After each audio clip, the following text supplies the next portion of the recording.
নমস্কার, master within বেঙ্গলির পরিবেশনায় আপনারা শুনছেন শ্রদ্ধেয় শ্রী দেবী প্রসাদ মুখোপাধ্যায় রচিত বিবাহ পরিচয় পরবর্তী অংশ।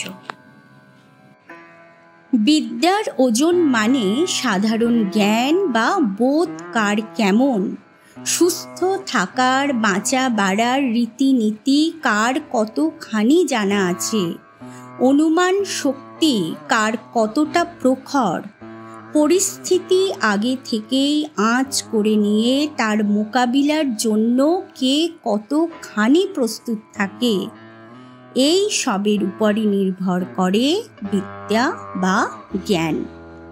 আর বিদ্যাকে জানা মানেই বিদ্যমানতাকে জানা। কর্মের ওজন বোঝা যায় কাজ গুছিয়ে করতে পারা, অল্প সময়ে অথচ দক্ষতার সাথে কাজ সুন্দর করে করার ক্ষমতা ইত্যাদির উপরে।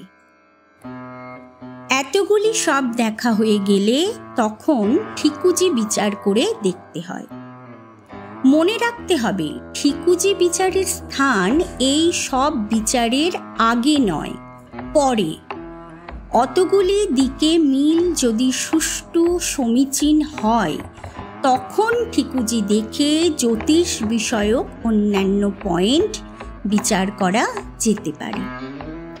কিন্তু প্রথমেই যদি উপরিউক্ত বিষয়গুলি এক পাশে রেখে ঠিকুজি বিচার করে বিয়ের সম্বন্ধ করতে যাই, তাহলে বিচারের একটি অংশ হবে মাত্র, সম্পূর্ণ বিচার হবে না। কারণ হয়তো বর ও কনের পরস্পর রাশি বিচার করে দেখা গেল সমসপ্তক বা চতুর্থ দশম সম্বন্ধ হয়ে রাজজোটক হয়েছে। জ্যোতিষমতে বিবাহে রাজজোটক মিলনের ফল শুভ, কিন্তু এদিকে হয়তো পাত্রপাত্রীর একজন বা উভয়েরই ভগ্ন স্বাস্থ্য, হয়তো বা বয়স দুজনেরই সমান, অথবা হয়তো দুজনের স্বভাব চরিত্র একেবারে বিষদৃশ এবং বেখাপ্পা, যা নাকি বিবাহিত জীবনের সুখ সৌভাগ্যের পথে প্রচণ্ড বাধা স্বরূপ। এমনকি হীন কৃষ্টি সম্পন্ন পুরুষের সাথে উচ্চ কৃষ্টি সম্পন্ন নারীর জোটক বিচারেও রাজজোটক হতে পারে, কিন্তু রাজজোটক হওয়া সত্ত্বেও এই জাতীয় বিবাহের ফল কখনো শুভ হয় না। এমনতর বিবাহিত দম্পতি থেকে সৃষ্ট জাতক হয় কৃষ্টি বিধ্বংসী, শ্রদ্ধাহারা, বিশ্বাসঘাতক। তাই আমাদের কথা, বিবাহে ঠিকুজি বিচারের স্থান প্রথম ও প্রধান কখনোই নয়,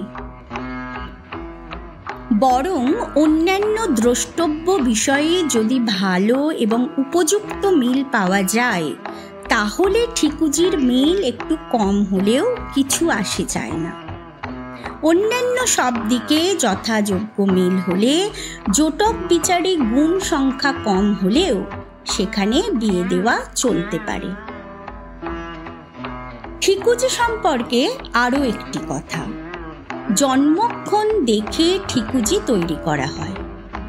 ঘড়ি যদি ঠিক থাকে এবং ঠিক জন্ম মুহূর্তটি ধরা হয়ে থাকে, তবেই ঠিকুজি নির্ভুল হয়। সামান্য 1-8 মিনিটের এপাশ ওপাশে ঠিকুজিতে বড় রকমের রদবদল ঘটে যেতে পারে।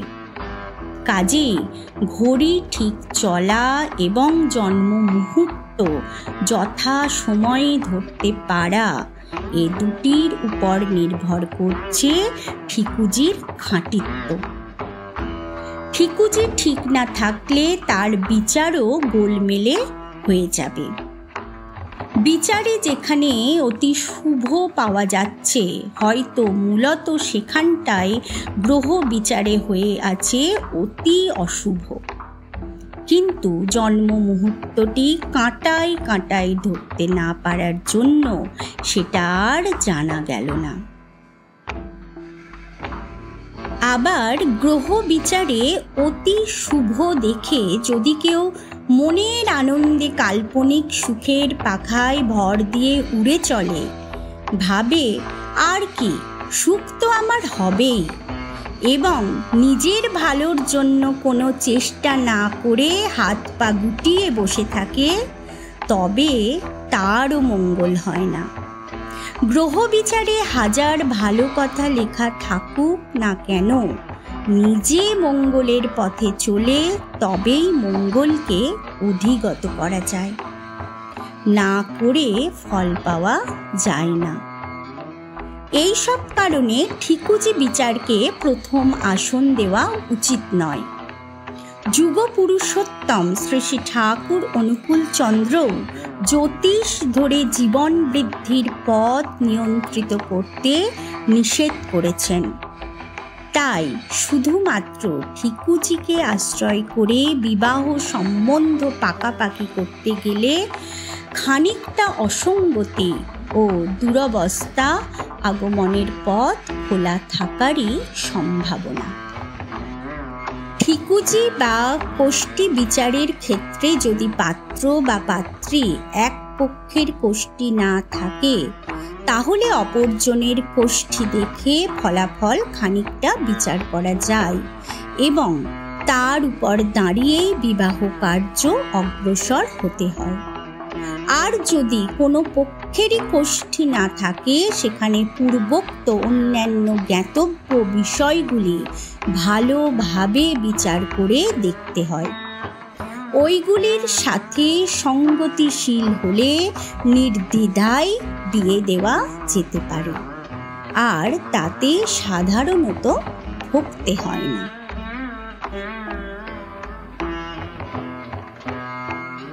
আপনারা শুনছিলেন শ্রদ্ধেয় শ্রী দেবী প্রসাদ মুখোপাধ্যায় রচিত বিবাহ পরিচয় 10ম পর্ব, পাঠে শ্রীমতী সুমনা ভট্টাচার্য।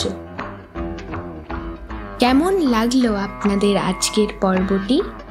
আমাদের কমেন্টের মাধ্যমে অবশ্যই জানাবেন, আর আরও মানুষের সঙ্গে এই ভিডিওটি শেয়ার করে ঠাকুরের বার্তা পৌঁছে দেবেন। আমাদের দেখা হবে আবার আগামী সপ্তাহে।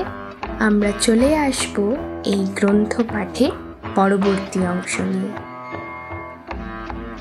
আমি পরম পিতার কাছে আপনাদের সকলের সুস্থ ও মঙ্গলময় জীবন প্রার্থনা করি। জয় গুরু, বন্দে পুরুষোত্তমম।